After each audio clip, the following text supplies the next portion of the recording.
ये बार बार झूठ बोले जाए, मैं रशिया से तेल ले लूंगा, मैं रशिया से तेल ले लूं, पर कैसे ले लोगे भाई? किस तरीके से ले लोगे तुम? और उस तेल में क्या पूड़ियां तलनी है तुमने? वो करोगे क्या उस तेल से? वो तुम्हारे किसी काम का नहीं है भाई।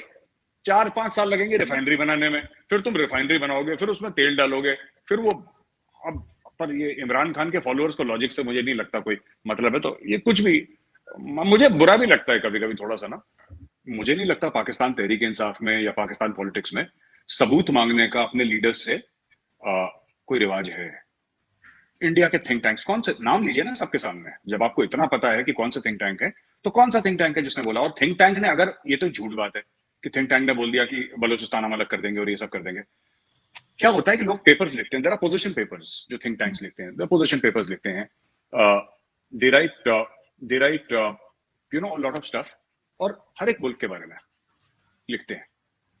मुझे लगता है कि इमरान खान, मैं कोई ज्यादा बात किसी के लिए नहीं करना चाह रहा, बट मुझे लगता है ये इंसान कायर है, थोड़ा सा डरपोक है।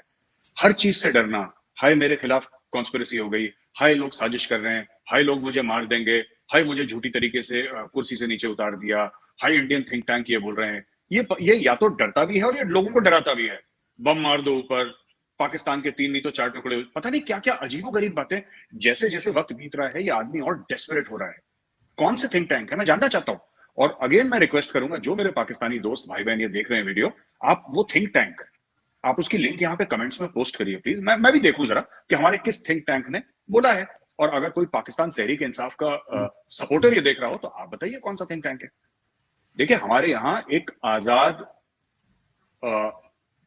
सोच रखने वाले लोग हैं, और माफ करिएगा लेकिन हमारे यहाँ फोन नहीं आते कभी किसी के। आप कुछ भी बोलें, आप रोज मोदी जी के खिलाफ रात के 9 बजे आप भाषण दें टीवी पे, कोई आपको रोकने वाला नहीं है। आपका हक है बोलने का, ये कानून आपको हक देता है। कोई हमारा आर्मी से या पुलिस से या किसी और इंटेलिजेंस एजेंसी से कभी किसी को कॉल नहीं आता। आप खुश होके आपको जिसके जो बोलनी बोलिए। हर चीज जो इंडियन मीडिया में अगर चलती है उसको ये बोलना कि इंडियन साजिश कर रहे हैं, तो ऐसा नहीं है। ये साजिश हम क्यों करेंगे? हमें क्या मिलना है? कह रहे जी इंडिया हमारे एटमी हथियार चाहता है, हमारे पास खुद अपने हैं। और हमें इतनी अकल है, इतनी बुद्धि है हमें इंडियंस को, और दुनिया को भी है। ये पता नहीं इमरान खान को क्यों समझ में नहीं आ रही। एटमी हथियारों से कुछ नहीं होता। रुपया 200 पार हो गया, एटम बम कुछ कर पाया? 200 रुपए लीटर तेल चला गया, एटम बम कुछ कर पाया? पाकिस्तान में कह रहे हैं कराची में 17-18 घंटे लोड शेडिंग हो रही है, एटम बम कुछ कर पाया आपने? डिप्लोमेटिकली पाकिस्तान आइसोलेट है और इकोनॉमिक कोलैप्स की कगार पे खड़ा हुआ है, पैसे नहीं है 2 महीने से ज्यादा, 3 महीने से ज्यादा इंपोर्ट्स के। आपका एटम बम कुछ कर पाया?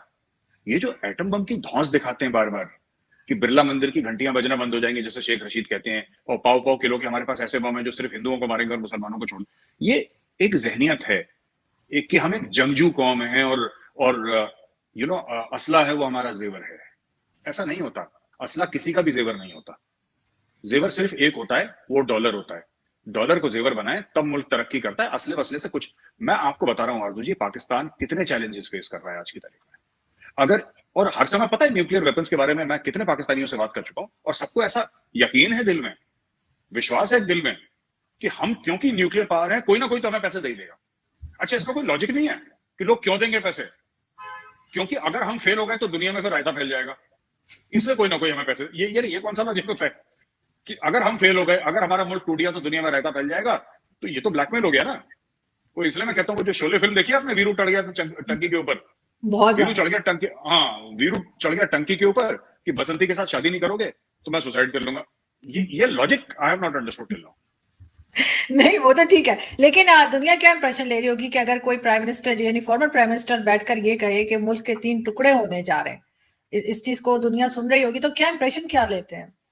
नहीं, इंप्रेशन क्या होगा अर्जुन जी? इंप्रेशन तो देखिए, बात ये है ना कि इमरान खान को डोमेस्टिक पॉलिसी और फॉरेन पॉलिसी और पॉलिटिक्स के बीच में, और सड़क की जो पॉलिटिक्स है, जो रोड की पॉलिटिक्स, उसके बीच में उसको फर्क नहीं पता।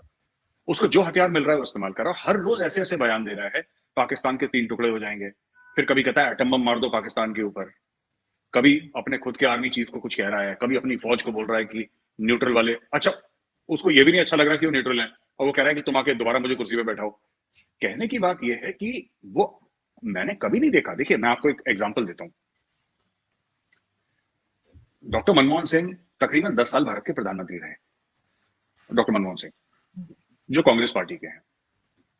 हो सकता है कि मेरी डॉक्टर मनमोहन सिंह की पॉलिसीज से मैं उसके खिलाफ हूं, और हूं भी मैं। मुझे डॉक्टर मनमोहन सिंह की पॉलिसीज, जबकि he was the architect of our economic reforms, और भारत में जो ये इकोनॉमिक रेवोल्यूशन आई उसके आर्किटेक्ट डॉक्टर मनमोहन सिंह थे, और उस जमाने में कांग्रेस पार्टी थी। तो शुरुआत इन्होंने करी 90s में, अर्ली 90s में, 92 के बाद। लेकिन जो पास्ट उनके 10 ईयर्स रहे मुझे नहीं पसंद आए। लेकिन एक बात मैं मानता हूं, the man has tremendous grace. जब वो सत्ता में नहीं रहे, जब वो कुर्सी पर नहीं रहे, आप डॉक्टर मनमोहन सिंह का कंडक्ट देखिए, कितना जेंटलमैनली कंडक्ट है उनका। हम हिंदी में एक वर्ड यूज करते हैं, गरिमा। कितनी गरिमा है। हमारे और भी प्राइम मिनिस्टर्स हैं, अभी एक्स प्राइम मिनिस्टर्स, जो कि जीवित हैं, जिंदा हैं। आपने कभी नहीं सुना होगा उनको ऐसे कि मैं अगर नहीं बैठा कुर्सी पे तो बम गिर जाएगा और सैलाब आ जाएगा, सुनामी आ जाएगी, पूरे मुल्क के 3 टुकड़े। मुझे नहीं पता कि इंटरनेशनल कम्युनिटी इसको कैसा देखती है, लेकिन हम लोग भारत में इमरान खान के कमेंट्स को बड़ी हैरत से सुनते हैं कि यार ये बंदा, इसमें ऑफ का स्विच नहीं है तो बोले जा रहा है कुछ खुद के मुल्क के खिलाफ, रोज कुछ ना कुछ। तो मुझे बड़ा अजीब सा लगता है। मैं surprising it's very distasteful, very distasteful. नहीं, आप बिल्कुल ठीक कह रहे हैं, लेकिन साथ ही आपने जैसे कि देखा है कि पाकिस्तान में तो हमेशा से ही एस्टेब्लिशमेंट या फौज ही सब कुछ चलाती आ रही है। तो क्या लग रहा है कि इमरान खान ये भी कह रहे हैं कि जी फौज भी खत्म हो सकती है, खतरे में हो सकती है, लेकिन कोई इनको चुप नहीं करवा रहा। उसका क्या रीजन आपको लगता है? क्या फौज सुन नहीं रही है, समझ नहीं रही है, इतनी ढील क्यों दे रखी है? देखिए ना, मुझे नहीं लगता कि अभी फौज सामने आने चाहिए। फौज को ऐसा लग रहा होगा कि अभी ये दूध का उफान टाइप का है ना, ये अपने आप थोड़े समय में गैस बंद होगी, सेटल हो जाएगा ये। क्योंकि अब इमरान खान की हवा निकल इस्लामाबाद के जलसे में ऐसे लोग नहीं आए। इमरान खान ने बोला था 6 दिन के बाद करूंगा, आऊंगा वापस, फिर बोला 6 दिन के बाद मैं सोच के बताऊंगा। अब वो पता नहीं 6 के 10 दिन होगा, इमरान खान ने दाएं बाएं कर दी वो बात। तो कहीं ना कहीं एस्टेब्लिशमेंट को भी पता है कि भाई ये आदमी, इसको वेट करो। अगर एस्टेब्लिशमेंट कोई एक्शन लेगी फिर ये सियासी शहीद बन जाएगा। चाहता है सियासी शहीद बनना, ये सियासी शहीद बनना चाहता है। इसका एम ही ये है कि मैं सियासी शहीद बनूं, फिर 4 लोगों के सामने मैं विक्टिम कार्ड अपना प्ले करूं कि हाय हाय मुझे मार दिया, जैसे होता है ना विक्टिम कार्ड प्ले करते हैं, ये विक्टिम कार्ड प्ले करूं। और मुझे बात ये है कि ये कह रहा है कि फौज खत्म हो जाएगी ना, इसका ये कहना है कि फौज खत्म हो जाएगी। जिस दिन पाकिस्तान फौज खत्म हो गई ना, that will be the last day of Pakistan. उस दिन पाकिस्तान खत्म हो जाएगा। देखिए, मेरे लिए तो, मैं बार बार कह रहा हूं, मेरे लिए तो दुश्मन फौज है, और मेरे लिए जनरल बाजवा एक दुश्मन फौज का सरबराह है। ठीक है, इसमें मुझे कोई शक नहीं है, इसमें मुझे कोई शक नहीं है, ना किसी पाकिस्तानी आर्मी के ऑफिसर को शक होगा। लेकिन as a former Indian army officer मैं ये बात तस्लीम करता हूं, मैं ये बात मानता हूं कि अगर पाकिस्तान में कोई बाइंडिंग फोर्स है उस मुल्क की, आपके मुल्क की, तो वो पाकिस्तान फौज है। उसकी 10 गलतियां रही होंगी इन द पास्ट, अभी भी गलतियां कर रही होगी, मना नहीं कर रहा। ठीक है, जब इमरान खान जैसे उन्होंने नगीने पैदा करे तो मतलब कुछ तो गड़बड़ होगी वहां पे, लेकिन फिर भी it is Pakistan binding force, it is Pakistan binding force. ये जो कह रहे ना खत्म हो जाएगी फौज, अगर पाकिस्तान फौज नहीं रही, मुल्क के 3 टुकड़े नहीं 16 टुकड़े होंगे सीधे। लेकिन ऐसा ऐसा है नहीं, खैर खत्म नहीं हो सकती। ये तो इमरान खान ने वैसे ही शायद ज्यादा इमोशनल होकर कुछ बोल दिया है। मगर साथ साथ ये भी है कि जो भी गवर्नमेंट आती है पाकिस्तान की, वो सबसे पहले कश्मीर की बात करती है। आते के साथ ही ना वो देखते हैं कि इकोनॉमी को क्या हुआ है, लोगों को क्या हुआ है, हेल्थ सेक्टर कुछ नहीं देखते, कश्मीर की बात करते हैं। बिलावल भुट्टो जरदारी भी उनसे कुछ खास मुख्तलिफ नहीं है, उन्होंने भी यही बात की है। और साथ ही उन्होंने यासीन मलिक के लिए कहा है कि उसकी जान खतरे में है, और यूनाइटेड नेशन को खत लिखने की भी बात आपने यकीनन सुनी होगी। क्या कहेंगे आपके, किस तरफ जा रहे हैं लोग? क्या इस तरह के स्टेप्स ठीक है? नहीं, बिल्कुल इनको पाकिस्तान को लिखना चाहिए, यूनाइटेड नेशंस को खत लिखना चाहिए, इनको टोनी ब्लिंकन को लिखना चाहिए, इनको जो बाइडेन को लिखना चाहिए, शी जिनपिंग को लिखना चाहिए, जितने भी मुल्क हैं आप सबको लिखिए, सिर्फ यूनाइटेड नेशंस को क्यों लिखें। और क्या यासीन मलिक की जान खतरे में? बिल्कुल खतरे में है। यासीन मलिक की जान बिल्कुल खतरे में है, और यासीन मलिक की जान खतरे में होनी चाहिए भी, पहली चीज है। देखिए, क्यों ये आके इकोनॉमी की बात नहीं करते, कश्मीर के बारे में बात करते हैं आजू जी? इसलिए देखिए, चाहे वो जरदारीज हों, भुट्टोज हों, और सेम फैमिली है वो, चाहे वो नवाज शरीफ, शहबाज शरीफ हों, अगेन सेम फैमिली, और इमरान खान। कश्मीर, इनको कश्मीर से मोहब्बत नहीं, कश्मीर इनकी मजबूरी है। क्योंकि जो इन्होंने अपनी कौम को ये जहर खिलाया है कश्मीर का, कश्मीर बनेगा पाकिस्तान, कश्मीरियों से नाता क्या, ला इलाहा इल्लल्लाह, ये जो जहर खिलाया है कश्मीरियों को, वो लगातार दर लगातार खिलाया है जहर। अब ये तो शेर की सवारी है ना। अब बिलावल भुट्टो अगर जाता है, फूड सिक्योरिटी की मीटिंग होती है अमेरिका में, और अमेरिका में फूड सिक्योरिटी की मीटिंग में वो कश्मीर की बात करता है, बिल्कुल उसका हक है, बिलावल का हक है, पाकिस्तान का हक है, करनी भी चाहिए। इसमें 2 बातें हैं।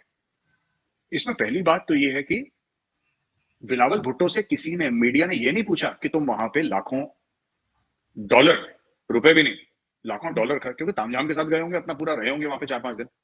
तुम लाखों डॉलर कौम के खर्च कर रहे हैं, जो कौम के पास है नहीं पैसे, तुम लाखों डॉलर खर्च करके गए फूड सिक्योरिटी में। तुमने पाकिस्तान की फूड सिक्योरिटी के लिए करा के, जिस काम के लिए तुम गए थे, जिस काम के लिए तुम गए थे, तुमने क्या वो काम करा?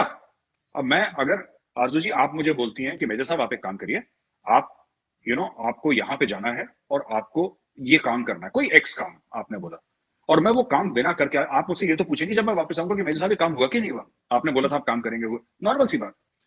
बिलावल से पाकिस्तान में किसी ने नहीं पूछा कि भाई आप गए थे वहां पे, फूड सिक्योरिटी के डायलॉग था, आपने पाकिस्तान की फूड सिक्योरिटी के बारे में क्या स्टेप्स उठाए, आपने इतना कौम का नहीं। इनको भी पता है बिलावल को कि फूड सिक्योरिटी ये सब बकवास है। पहले दिन जाके कश्मीर बनेगा पाकिस्तान, एक डायलॉग वहां पे मारो, और उसके बाद 4 दिन वहां पे ऐश करो सरकारी खर्चे पे। तो लाखों डॉलर की शॉपिंग करी, फ्लाइट पकड़ के वापस आ गए। क्योंकि, और इसमें पाकिस्तानी कौम की गलती है, क्योंकि पाकिस्तानी कौम बिलावल की परफॉर्मेंस इसलिए जज नहीं करेगी कि जो काम के लिए भेजा था तूने वो काम करा कि नहीं करा, वो इसमें जज करेगी कि क्या तुमने कश्मीर का बयानिया वहां पे उजागर करा कि नहीं। उसमें बोला करा है, बिल्कुल, वो आगे पैसे खर्च करके इंडिया के लिए अच्छा है। हम तो चाहते हैं कि देखिए, अब फूड सिक्योरिटी जिसके बारे में वो कुछ कर सकता था, वो गड्ढे में गई, एक बहुत इंपॉर्टेंट डायलॉग था, वो गड्ढे में गया। अब वाटर सिक्योरिटी भी गड्ढे में जाएगी अगर दूसरी बार बुलाएंगे, कश्मीर बनेगा पाकिस्तान, ठीक है। पाकिस्तान की अगर स्कूल इंफ्रास्ट्रक्चर के बारे में बात करेंगे, बच्चों के मुस्तकबिल पढ़ाई लिखाई, कश्मीर बनेगा पाकिस्तान। इंडस वाटर के ऊपर बात होगी, कश्मीर बनेगा पाकिस्तान। सबके ऊपर बात होगी, कश्मीर बनेगा पाकिस्तान। ये तो इंडिया के लिए अच्छा है, क्योंकि इससे पाकिस्तान खुद को नुकसान पहुंचा रहा है। और पाकिस्तान को गलत फहमी है कि जब वो जाके यूनाइटेड नेशंस में कश्मीर के बारे में बात करता है तो दुनिया ऐसे ऐसे हिलती है। किसी को कोई फर्क नहीं पड़ता, इंडिया को तो बिल्कुल नहीं पड़ता, दूसरों को भी नहीं पड़ता। तो अपना वक्त जाया कर रहे हैं, बिल्कुल करें, अच्छी बात है।